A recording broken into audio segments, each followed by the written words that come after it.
Hello बच्चों, physiology के अंतर्गत आज हम पढ़ेंगे कंकालीय पेशियाँ। कंकालीय पेशियाँ अन्य प्रकार की पेशियाँ जिन्हें हम कार्डियक हृदय पेशियाँ व स्मूथ मसल्स या चिकनी पेशियाँ कहते हैं कि अपेक्षाकृत भिन्न होती हैं और विशिष्ट होती हैं, और नाम से स्पष्ट है कि ये वे पेशियाँ होती हैं जो कि बोन्स या कंकाल की अस्थियों के साथ में जुड़ी रहती हैं, और जो जंक्शन होता है या इनका जुड़ाव होता है बोन्स के साथ वो टेंडन्स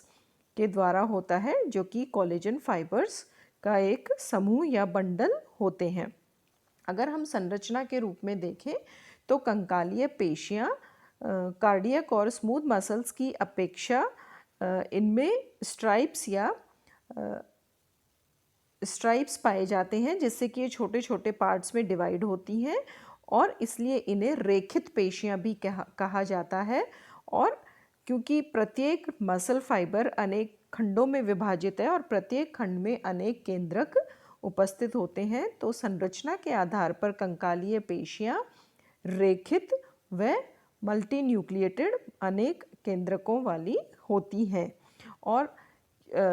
अगर इनकी कार्य देखें संरचना के साथ साथ कार्य के आधार पर यह ऐच्छिक पेशियाँ होती हैं, अर्थात इनमें कॉन्ट्रैक्शन व रिलैक्सेशन किसी भी प्रकार का कुंचन जो होता है वह इच्छा के अनुसार होता है। मानव शरीर में लगभग 600 स्केलेटल मसल्स होती हैं, जो कि साइज़ के अकॉर्डिंग बहुत ज़्यादा वेरी करती हैं, भिन्न करती हैं। जैसे कि अपर पार्ट जो होता है हमारा लेग्स का, पश्चपाद का अपर भाग, उसमें जो ट्राइसेप्स बाइसेप्स होती हैं वह सबसे लंबी होती हैं, और साथ ही साथ जो मध्य कर्ण होता है उसमें सबसे छोटी मसल्स पाई जाती हैं। प्रत्येक मसल फाइबर की अगर हम संरचना देखें तो प्रत्येक मसल फाइबर अनेक छोटे छोटे मसल फाइबर्स के एक बंडल से बना हुआ होता है, जिसमें कि 100 से 1000 तक फाइबर्स उपस्थित होते हैं, और ये फाइबर्स जो होते हैं चारों ओर से संयोजी ऊतक द्वारा कवर इनके ऊपर रहता है। इस बाह्य कवरिंग को, जो कनेक्टिव टिश्यू है, संयोजी ऊतक की कवरिंग है, इसे एपीमाइसियम कहते हैं। माइसियम जो शब्द है या माइसॉन है, यह कंकालीय पेशियों या पेशी तंतु के लिए उपयोग में लाया जाता है, और एपी का अर्थ होता है बाहर की ओर। तो इस प्रकार से जो एक बंडल बन जाता है या एक पेशी तंतुओं का समूह होता है, उसे फैसिया या फैसिकुलम भी कहा जाता है। और एपीमाइसियम जो होता है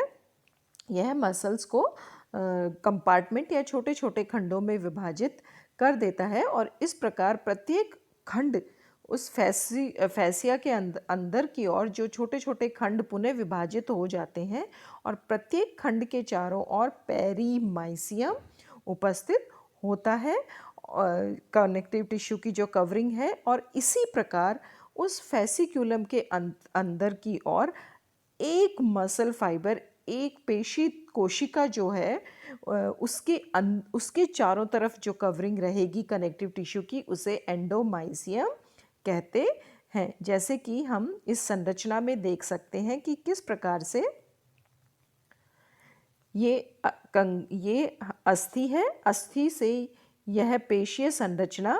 जिस कनेक्शन के या कनेक्टिव के साथ जुड़ी हुई है उसे टेंडन कहा जाता है, और ये टेंडन के द्वारा जुड़ी हुई है, और यह एक समूह है जिसके अंदर ये मसल फाइबर या पेशी तंतु उपस्थित होते हैं। इस संपूर्ण समूह को फैसिया कहा जाता है, और इस फैसिया के अंदर फैसिक्यूलम उपस्थित होते हैं, और फैसिक्यूलम के अंदर एक सिंगल मसल सेल या एक पेशीय कोशिका होती है। तो संपूर्ण फैसिया के चारों ओर जो कनेक्टिव टिश्यू या शीथ है, कवरिंग है, उसे एपीमाइसियम,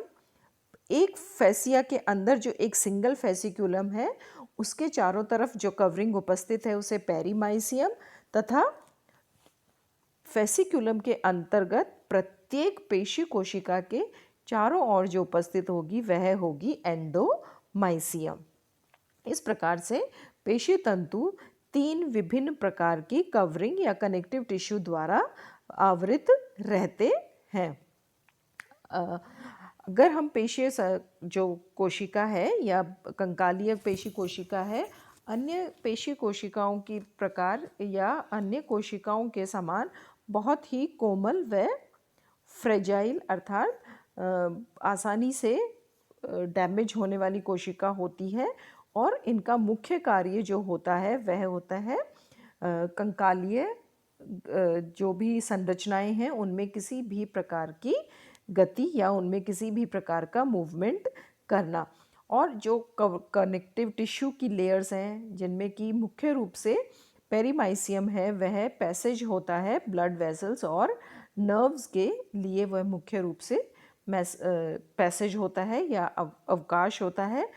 और जो मसल सेल हैं इनकी जो उत्पत्ति होती है या उद्भव होता है विशिष्ट मायोब्लास्ट कोशिकाओं के द्वारा होता है और इस प्रक्रिया को मायोजेनेसिस कहा जाता है। मायो मसल के लिए उपयोग में आता है, जेनेसिस है फॉर्मेशन। कंकालीय पेशियाँ क्योंकि या जितनी भी प्रकार की पेशियाँ हैं लगातार उनमें संकुचन की प्रक्रिया होती रहती है, अतः अनवरत सप्लाई के लिए कंकालीय पेशिकाओं में अनेक केंद्रकों के साथ साथ माइटोकॉन्ड्रिया भी बहुत अधिक संख्या में होते हैं जो कि इनकी एनर्जी डिमांड को पूरा करते हैं। अगर हम पेशीय जो कंकाली पेशीय ऊतक हैं या कोशिकाएं हैं उनकी मुख्य कैरेक्टरिस्टिक या लक्षण देखें तो एक्साइटेबिलिटी यानी कि किसी भी प्रकार का जो भी स्टिमुलस होता है, उद्दीपन होता है, उसके प्रति जो रिस्पॉन्स है या अनुक्रिया करना करती हैं और जो प्रक्रिया है वह हम आगे डिटेल में पढ़ेंगे जिसे हम एक्शन पोटेंशियल कहते हैं। उसी के साथ साथ कंडक्टिविटी अर्थात एक जो मसल फाइबर है उसके चारों ओर की जो मेम्ब्रेन होती है जिसे हम कहते हैं सार्कोलेमा। सार्कोलेमा को हम कह सकते हैं कि जिस प्रकार से तंत्रिका कोशिका के चारों ओर एक्सॉन होता है और एक्सॉन की एक्सोलिमा जिस प्रकार से आवेग के रूप में उद्दीपन को आगे की ओर प्रवाहित करती है, उसी प्रकार से सार्कोलीमा भी उद्दीपन को आगे की ओर प्रवाहित करने का कार्य करती है। और तीसरी जो मुख्य इनका गुण होता है वो होता है कॉन्ट्रैक्टिलिटी अर्थात संकुचन की एबिलिटी, जिसके कारण ये है शॉर्टन छोटे और बड़े हो जाते हैं। अगर हम स्केलेटल मसल्स के मुख्य कार्यों का अध्ययन करें तो मुख्य रूप से जैसे क्योंकि ये कंकालीय संरचनाओं से जुड़े हुए हैं तो हर प्रकार की गति व गमन के लिए उत्तरदायी हैं। स्पीक यानी कि बोलने में, श्वसन में, ट्रैकिया जो अपनी श्वास नलिका होती है वहाँ पर भी जो मसल्स हैं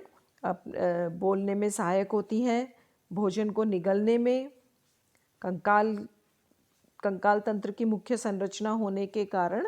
पोस्चर या शारीरिक स्थिति को मेंटेन करने के लिए तथा विभिन्न प्रकार के बॉडी टेम्परेचर जैसे कि थर्मोजेनेसिस या शिवरिंग आदि में जब हमें कंपकपी होती है उसको मैनेज करने के लिए, सर्कुलर स्फिंक्टर जो होता है डाइजेस्टिव सिस्टम में वह भोजन को श्वसन तंत्र में या श्वास नली में जाने से रोकने पे भी मसल्स का उपयोग होता है। इस प्रकार से विभिन्न प्रकार के कार्य होते हैं जो कि कंकालीय पेशियाँ करती हैं। यह जो आज का टॉपिक है अपना इंट्रोडक्टरी या कंकालीय पेशियों का प्रथम भाग है। आगे आने वाले भाग में हम कंकालीय पेशियों का विस्तृत अध्ययन करेंगे, मॉलिक्यूलर स्ट्रक्चर देखेंगे और इनमें किस प्रकार से कार्य होता है, कॉन्ट्रैक्शन किस प्रकार से होता है उसका अध्ययन करेंगे। Thank you and have a nice time.